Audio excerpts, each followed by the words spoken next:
క్రీస్తునందు ప్రియులైన సహోదరి సహోదరులకు ప్రభువైన యేసుక్రీస్తు వారి దివ్యనామమున శుభాలు. నూతన జీవిత అనుదిన దైవ ధ్యానము. దైవిక కరుణ. కీర్తనల గ్రంథము 146 అధ్యాయము 6 నుండి 9 వచనాలు. ఆయన ఆకాశమును, భూమిని, సముద్రమును, దానిలోని సర్వమును సృజించినవాడు. ఆయన ఎన్నడనూ మాట తప్పనివాడు. బాధపరచబడి వారికి ఆయన న్యాయము తీర్చును. ఆకలిగొనిన వారికి ఆహారం దయచేయును. యెహోవా బంధింపబడిన వారిని విడుదల చేయును. యెహోవా గ్రుడ్డివారి కన్నులు తెరువజేయువాడు. యెహోవా కృంగిన వారిని లేవనెత్తువాడు. యెహోవా నీతిమంతులను ప్రేమించువాడు. యెహోవా పరదేశులను కాపాడువాడు. ఆయన తండ్రి లేని వారిని, విధవరాండ్రను ఆదరించువాడు. భక్తిహీనుల మార్గమును ఆయన వంకర మార్గముగా చేయును. చర్చి ఈ లోకంలో దేవుని ఉద్దేశాన్ని ఎలా వక్రీకరించింది? మా గురించి మేము ప్రతీదీ చేశాము, ఇదేనా మన దేవుని ఆరాధన? ఇదేనా మన స్వంత శిష్యరికము? ఇదే మన భావనలు మరియు కార్యక్రమాల సంరక్షణకు అత్యంత ప్రాధాన్యతనిస్తుంది. మనమిప్పుడు స్పష్టంగా ఆయనను ఆరాధించాలి. నిశ్చయంగా దేవుడు తన ప్రజల స్తోత్రాలతో, ప్రశంసలలో నివసిస్తాడు.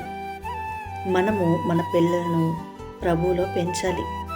క్రీస్తులో విశ్వాసం ఉన్న వారిని మనము శిష్యులుగా చేయాలి. దేవుడు మనకు ఉపయోగించేందుకు ఇచ్చిన వనరులను మనం జాగ్రత్తగా కాపాడుకోవాలి. అయితే దేవుడు అంతకంటే ఎక్కువ మన నుండి ఆశిస్తున్నాడు.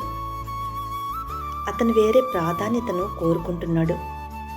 మనము అవసరంలో ఉన్నవారి పట్ల కనికరం చూపాలని ఆయన కోరుకుంటున్నాడు. కీర్తనకర్త మనకు గుర్తు చేస్తున్నాడు, ఆయన అణచివేయబడిన వారికి న్యాయమును, ఆకలిగొన్న వారికి ఆహారమును అనుగ్రహించును. యెహోవా బంధకాల్లో ఉన్నవారిని విడిపిస్తాడు. యెహోవా గ్రుడ్డివారి కళ్ళు తెరుస్తాడు. భారముతో బరువెక్కిన వారిని యెహోవా పైకి లేపుతాడు. యెహోవా భక్తి పరులను ప్రేమిస్తాడు. మన మధ్యనున్న విదేశీయులను యెహోవా రక్షిస్తాడు. అతను అనాథలను మరియు వితంతువులను ఆదుకుంటాడు. అతను చేస్తాడు. అయితే మనం చేస్తామా?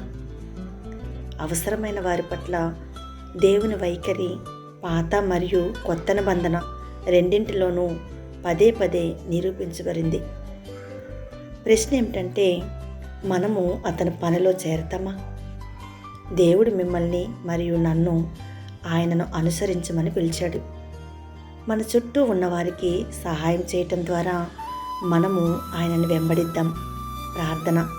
తండ్రి, మీరు చేసే విధంగా ఇతరుల అవసరాలను తీర్చడానికి నాకు సహాయం చేయండి.